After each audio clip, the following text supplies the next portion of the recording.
হলোটা কি? ডাকছি শুনতে পাচ্ছ না? এইসব জিনিসই যদি কেনার ছিল তাহলে এত দূর আসার কি ছিল? বাড়ির সামনেই তো এগুলো পাওয়া যেত। দুপুর থেকে বিকেল গড়িয়ে গেল, এখনো তোমার কেনাকাটি শেষ হলো না। এতই যখন ঘুরবে বাড়ির গাড়িটা আনলে পারতে। ট্যাক্সি করে আসার দরকার কি ছিল? সারাদিন বাড়ির গাড়িটাকে আটকে রাখবো, তাই তো ট্যাক্সি করে এলাম গো। যে করেই হোক মিস্তি ভাইকে কাটিয়ে এখান থেকে আমাকে বেরোতেই হবে, কিন্তু এ তো পিছনই ছাড়ছে না। বর জেলে আর মেয়ে শপিং করে বেড়াচ্ছে, কি অদ্ভুত! বরের জন্য কোনো দরদই নেই। আরে এই বেখম, কি হলোটা কি? হ্যাঁ, আমার কথা তোমার কানে যাচ্ছে না? না না বলো, শুনছি তো, বলো। আরে বাবা, আর কতক্ষণ? আরো তো বেশ খানিকটা সময় লাগবে মিস্তি ভাই। তোমার খিদে পেয়েছে না অনেক? না, আমার খিদে পাইনি। আরে চলো না, আগে আমরা লাঞ্চ করে নিই, তারপর বাকি কাজ বাজ করবো। এসো এসো।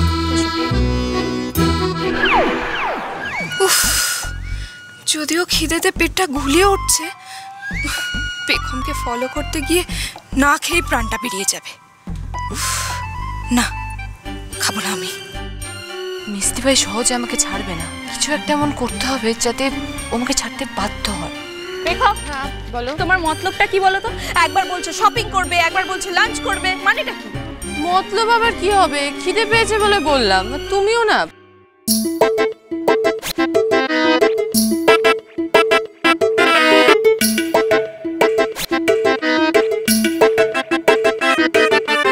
মেসি ভাই আইসক্রিম খাবে, চলো চলো চলো, আইসক্রিম শপিং, আইসক্রিম শপিং খাও। আইসক্রিম খাবো। দেখতে পাচ্ছ না আমি পার্স আনিনি, টাকা নেই আমার কাছে। কি হয়েছে? আমার কাছে তো আছে, আমি তো একদিন খাওয়াতে পারি না আইসক্রিম। দাদা আইসক্রিম দিন তো। আরে এসবের কোনো দরকার নেই। দরকার আছে, চুপ। ধরো।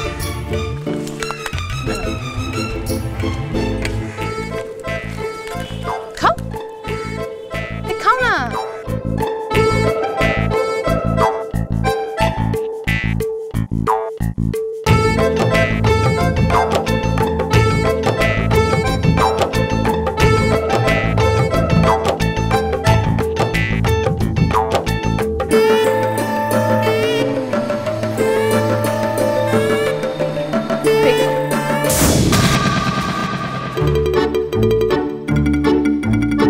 পেখম,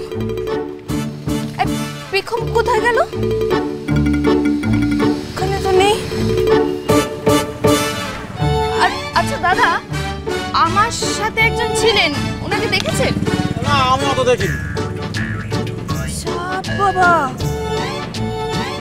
মুক্তি দিয়ে পালালো? তোর বাবা, কেন যে এই আইসক্রিমটা খেতে গেলাম, ভালো লাগে না আমার। পেখম, ও দিদি কোথায় যাচ্ছেন? আইসক্রিমের টাকাটা দিয়ে যান। দাদা আপনি শুনলেন না যে আমার কাছে টাকা নেই? ওই যে আমার সাথে যিনি ছিলেন উনি তো পে করবে বলেছিলেন। আমিও সব শুনিনি, আমার টাকা দিন। আরে টাকা নেই আমার কাছে, দেবো কোত্থেকে? আপনি এটা ফেরত নিয়ে নিন। ইয়ার কি নাকি? আমি এটা নিয়ে কি করবো? আজকাল মানুষ চেনা বড় দায়।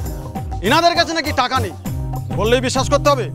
দেখুন, ওসব চালাকি ছাড়ুন। টাকা না দিলে কিন্তু আপনাকে ছাড়বো না, সোজা হিসেবে।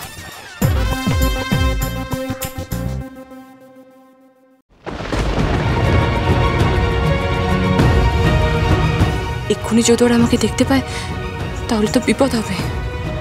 মা কাকিমুনিরাও যে এখানে আসবে সে তো আমি বুঝতেও পারিনি। দেখুন, এখানে আমার কিছু করার নেই, আপনারা এখনই বেল করাতে পারবেন না। উকিল বাবু প্লিজ কিছু বলুন। আরে যত তাড়াতাড়ি সম্ভব আবিরের জামিনের ব্যবস্থা করুন। অভিযোগটা দেশদ্রোহিতা, এটা আপনারা বুঝতে চাইছেন না, না বুঝতে পারছেন না বলুন তো? সরি স্যার, এই দেশদ্রোহিতা কথাটা এখন আপনি বলতে পারেন না, কারণ এই কেসটা এখনো কোর্টে যায়নি, এখনো প্রমাণ হয়নি যে উনি অপরাধী।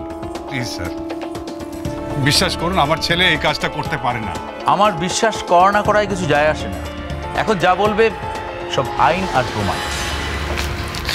বলছি আমার ছেলেটা এখন কেমন আছে, একবার কি দেখা করতে পারি? না, এখন হবে না। আচ্ছা, আপনার ছেলে একবার ওনার ওয়াইফ ওই পেখমের সাথে দেখা করতে চাইছিলেন। দেখেছো বর্তি ভাই, দেখেছো? এদিকে আমরা চিন্তায় মরে যাচ্ছি আবিরের কথা ভেবে ভেবে, আর সে ছেলে কি না বউয়ের কথা ভাবছে। ছি ছি ছি ছি ছি ছি, পুরো মাথাটাই খেয়ে ফেলেছে ওই মেয়ে। অঙ্গনা, তোমরা একটু এসো, আমি আসছি। চলো বর্তি ভাই, এসো। এসো। অফিসার, আমার ছেলেটাকে একটু দেখবেন না? অ্যাটলিস্ট এইটুকু অনুরোধ তো করতেই পারি আপনার কাছে, তাই না? Thank you.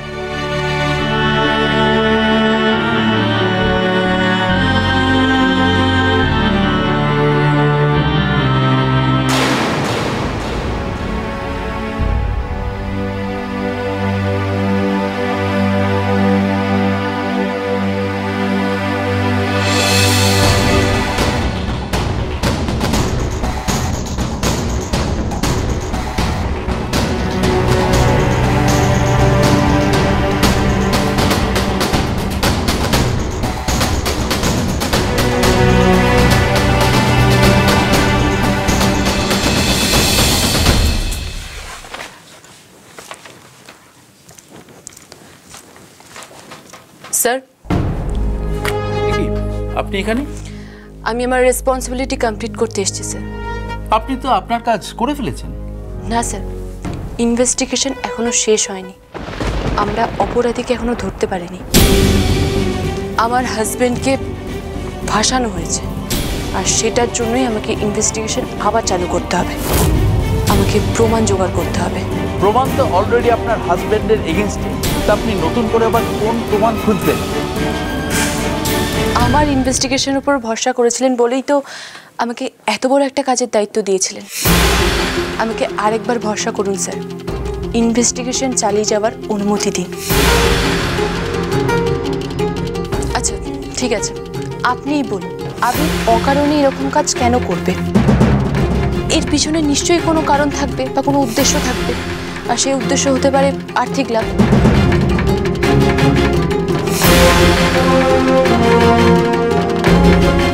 স্যার, এখানে আবিরের সব ব্যাংক ডিটেলস রয়েছে, আপনি একটু দেখে নিন।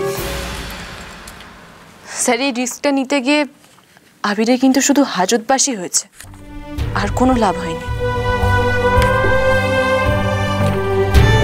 ঠিক আছে, তবে আপনার হাতে কিন্তু খুব বেশি সময় নেই। যা করার আপনার তাড়াতাড়ি করতে হবে। এই কেসটা কিন্তু খুব তাড়াতাড়ি কোর্টে উঠবে, আর এই অপরাধীর সাজা কিন্তু খুব একটা ছোট হবে না। আপনার কাছে আমার একটা রিকোয়েস্ট আছে স্যার। টাকাটা দেবো কোথা থেকে? দেখুন দিদি, আমি সব জানি না। আপনি আইসক্রিম নিয়েছেন, আমার টাকা দিতে হবে। ঠিক আছে, আপনার কাছে ক্যাশ নিয়ে আপনি আমাকে অনলাইন করে দিন।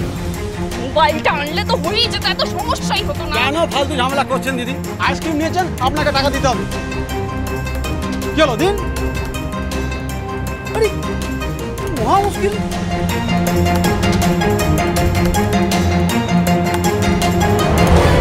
ধরুন, ঘড়িটা রাখুন, আমার কাছে আর বেশি কিছু নেই।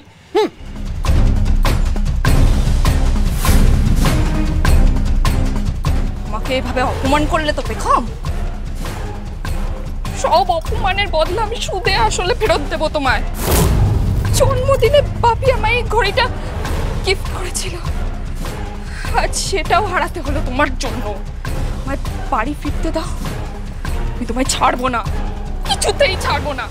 লুকোচুরি খেলতে নেমে যাচ্ছি গেমে, খাচ্ছি খাবি বিনা মেঘে মাথায় পড়ে বাজ। চিড়িয়া কোথায় আছে ঘাপটি মেরে বলবে কে রে, সিরিয়াস কেস খেয়েছি আজ আমি। হোঁচট খেয়ে হন্যে হরিদাস, যেন নেড়া মাথায় চিরুনি তলাশ। বলো কোন মুলুকে তোমার দেখা পাই গো আমি, হাই গো আমি 007 লেখা স্পাই। করি সার্চিং মোড অন,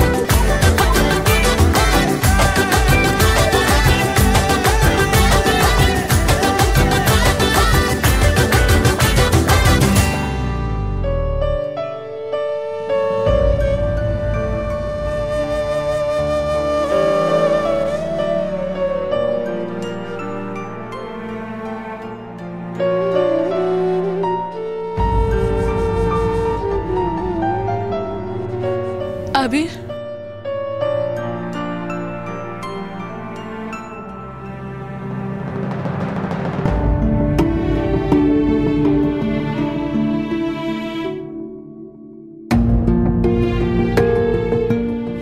পেখম,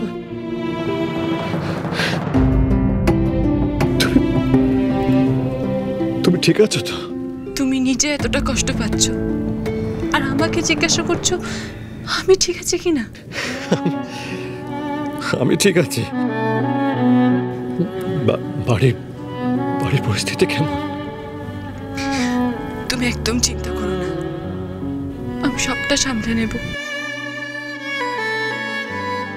আর হ্যাঁ, আমার অফিসারের সঙ্গে কথা হয়েছে, আমি আবার ইনভেস্টিগেশন শুরু করব।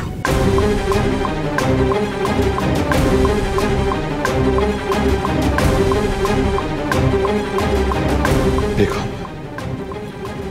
ইনভেস্টিগেশনের প্রথম ক্লু আমি তোমাকে দিচ্ছি।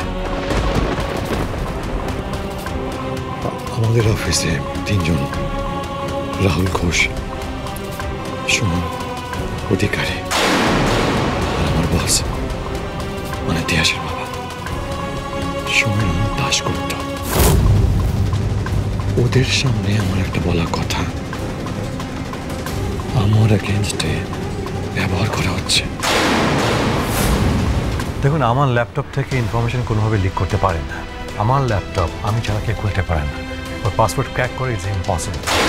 তার মানে 3 জনের মধ্যে কেউ তোমাকে ফ্রেম করেছে। এবং সমীরণ দাশগুপ্ত মানে আমার বস, সমীরণ স্যারকে আমি সন্দেহ করতে পারছি না, কারণ উনি আমাকে যথেষ্ট স্নেহ করেন। উনি এরকম একটা কাজ করবেন সেটা আমি ভাবতেই পারছি না, আমার বিশ্বাস হচ্ছে না। দেখো আবির, ইনভেস্টিগেশনের সময় সন্দেহের তালিকায় সবাইকেই রাখতে হয়। কে কেন এরকম করেছে সেটা জানার জন্য তোমার অফিসে আমাকে আবার যেতে হবে। অফিসে কিভাবে? আমি তখন নেই। জানি না, আমি সত্যিই জানি না তোমার অফিসে আমি আবার কিভাবে ঢুকবো, কিন্তু কোনো একটা উপায় আমাকে বের করতেই হবে। তুমি একদম চিন্তা করো না। আর এখন আসি, অনেকটা দেরি হয়ে গেছে। মেজদি ভাই আমার পিছনে চোখের মতন এমন পড়েছে কি বলবো, ওকে সামলাতে সামলাতেই আমার দিন শেষ হয়ে যাচ্ছে।